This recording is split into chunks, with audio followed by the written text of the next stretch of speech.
हिमाचल प्रदेश में कोविड-19 पॉजिटिव के कुल मिला के 76 केसेस हुए हैं और इस वक्त 34 केसेस एक्टिव है और 3 डेथ्स हुए हैं।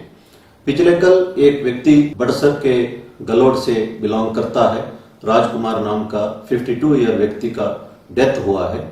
ये बहुत अफसोस की घटना है और मैं पुलिस विभाग की तरफ से राजकुमार के फैमिली मेंबर्स को संवेदना व्यक्त करता हूं। इस वक्त पूरे देश में 86,000 केसेस हुए हैं और 2,750 डेथ्स हुए हैं, लेकिन चाइना के कंपैरिजन में हमारा केसेस बढ़े हैं, लेकिन डेथ रेट चाइना में 5.5% था और हमारा 3.2% है। हमारे देश में 35% रिकवरी रेट है।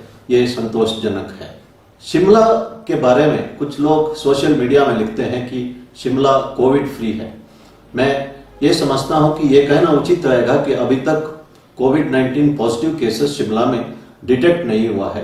हमें इस मामले में कभी भी ओवर कॉन्फिडेंट नहीं होना चाहिए और पूरा प्रिकॉशंस लेना चाहिए। इंस्टीट्यूशनल क्वारंटाइन के बारे में कुछ कंफ्यूजन है, मैं क्लैरिफाई करना चाहता हूं। जो लोग रेड डिस्ट्रिक्ट से हिमाचल आएंगे उन्हें इंस्टीट्यूशनल क्वारंटाइन में रखा जाएगा। 6-7 दिन के उपरांत उनका जब टेस्ट किया जाएगा, अगर टेस्ट में नेगेटिव आता है वो बाकी टाइम होम क्वारंटाइन में रह सकते हैं।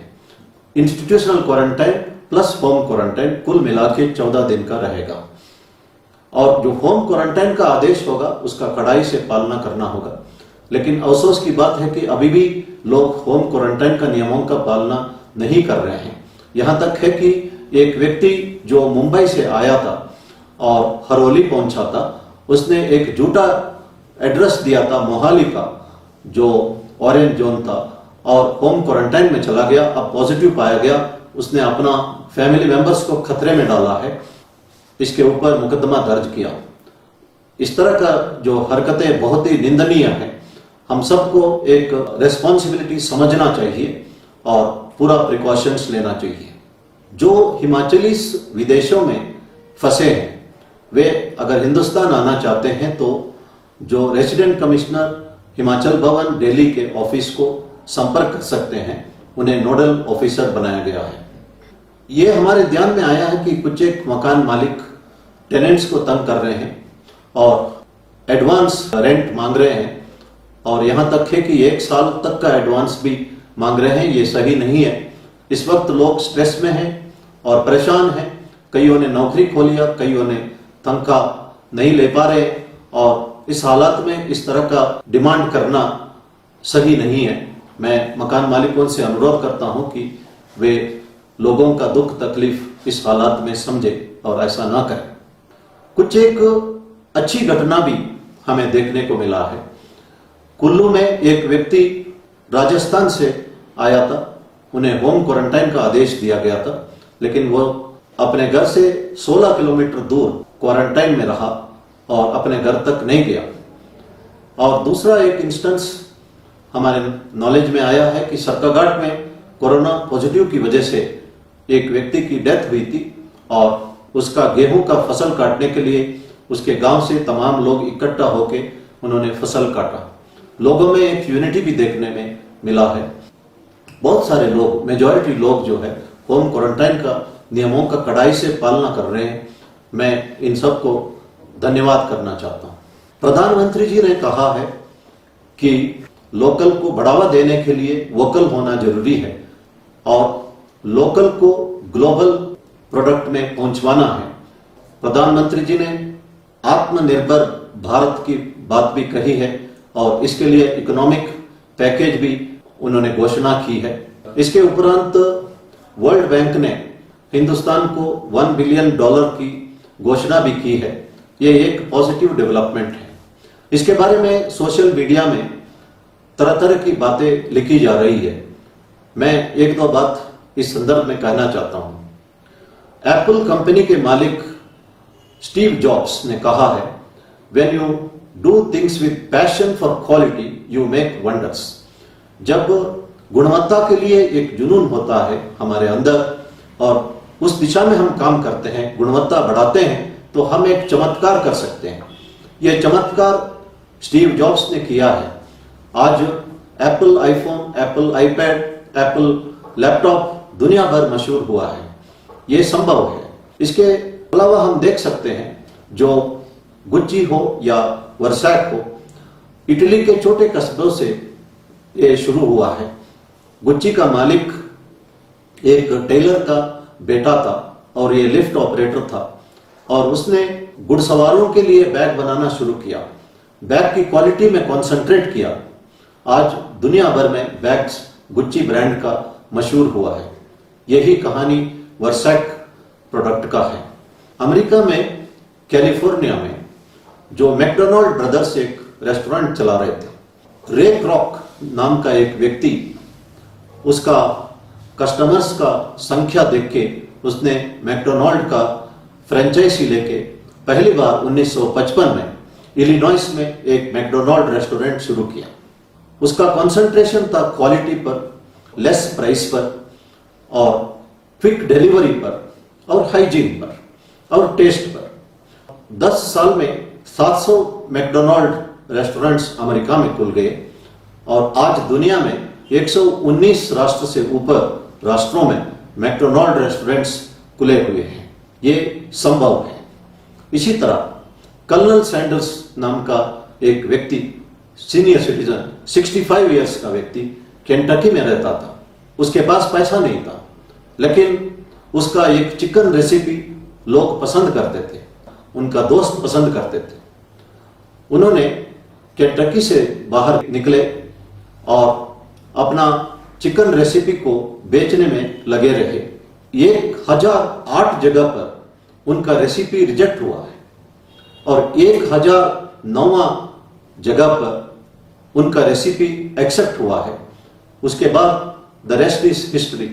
आज KFC, केंटकी फ्राइड चिकन का जो आउटलेट दुनिया भर में मशहूर है और कर्नल सैंडर्स का फोटोग्राफ KFC के बाहर हमें देखने को मिलता है। यह संभव है। भारतवर्ष में बहुत सारा रेसिपी है। हम चाहे तो इसको भी हम ग्लोबलाइज कर सकते हैं। इसके लिए एक ग्लोबल विजन की जरूरत है। कहा जाता है कि failure is the stepping stones to success.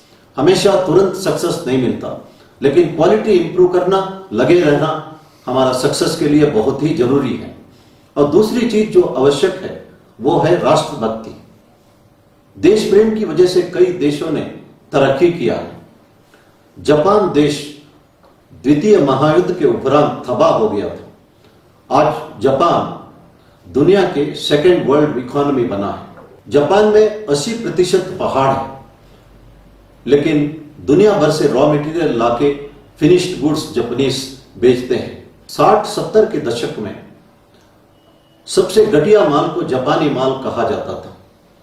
उन दिनों में जो जापानी स्टूडेंट्स जो अमेरिकन यूनिवर्सिटी में पढ़ते थे, जब दूसरे बच्चे, दूसरे लोग जापानी प्रोडक्ट का मजाक करते थे, तो उस वक्त ये स्टूडेंट्स अपना जेब से उस चीज का कीमत चुकाते थे और कहते थे, अनुरोध करते थे कि किसी को यह मत कहना कि जापान देश का प्रोडक्ट डिफेक्टिव रहा है।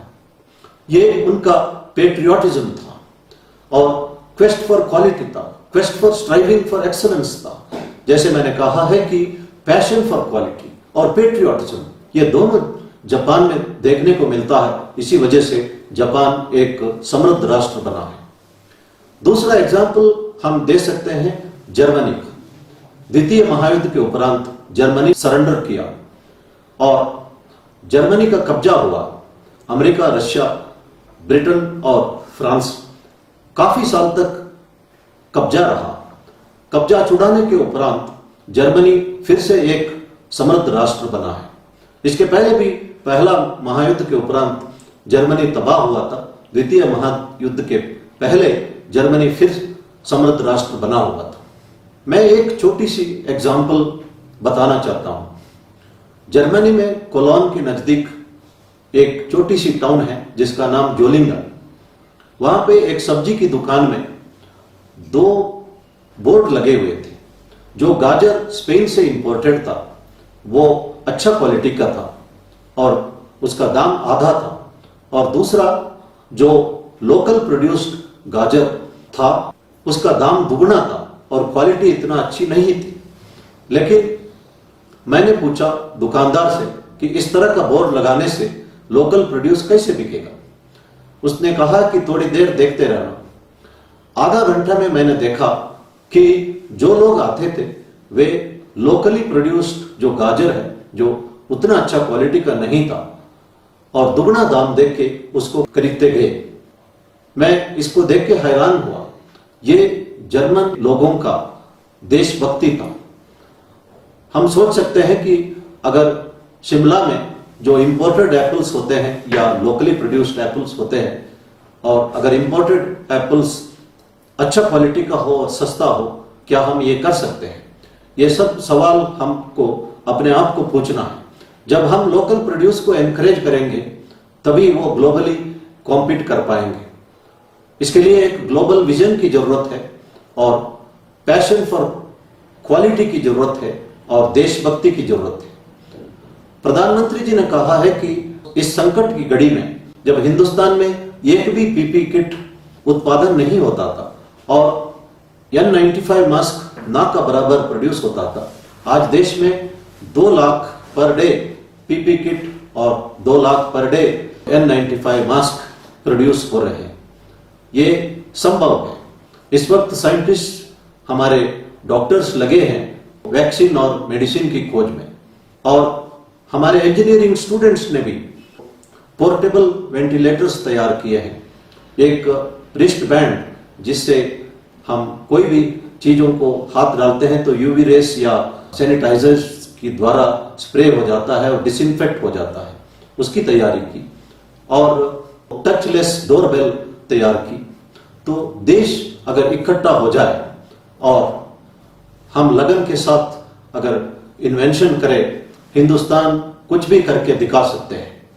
इसलिए हम सब इकट्ठा होके इस वक्त प्रधानमंत्री जी की बातों को समझें और आत्मनिर्भर भारत बनाने में हमारा सहयोग करें। धन्यवाद। जय हिंद।